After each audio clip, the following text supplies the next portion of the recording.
زندگی تو وہ شخص گزارتا ہے جو اپنا کوئی ہدف معین کرتا ہے، کوئی آئیڈیل، کوئی آدرش، کوئی نصب العین.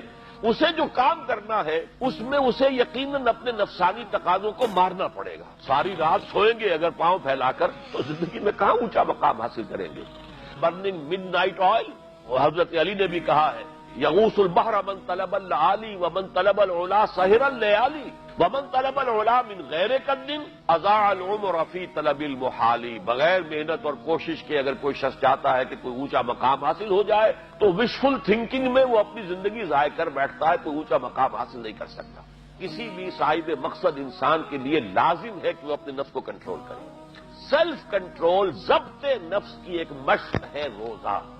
بھوکا رہنا، پیاسا رہنا، تاکہ ہماری خودی، ہماری انا، ہمارا سیلف، ہماری ایگو وہ ہمارے اڈ اور لبیڈو پر، حیوانی تقاضوں پر، ان کے اوپر پوری طرح قابو یافتہ ہو. جیسے گھوڑا اور اس پر سوار، یہ ہماری خودی یا انا یا سیلف جو ہے یہ سوار ہے اور ہمارا یہ جسم گھوڑا ہے. اب اگر گھوڑا جو ہے سرکش ہے اور منہ زور ہے اور سوار کے قابو میں نہیں ہے تو اس کا مطلب تو یہ ہے کہ سوار کی زندگی اس کے رحم و کرم پر ہے، جہاں چاہے گا پٹک دے گا.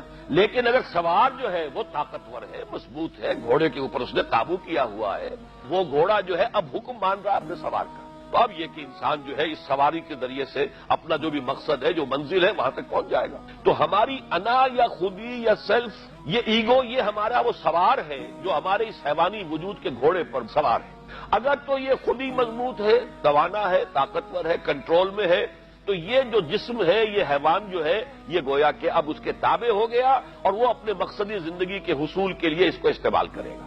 اور اگر یہ کمزور ہے اس کی انا یا خودی، تو پھر تو وہ زندگی جو ہے اور اس کے حیوانی تقاضے اسے جس طرح چاہیں گے استعمال کرے. Mm-hmm.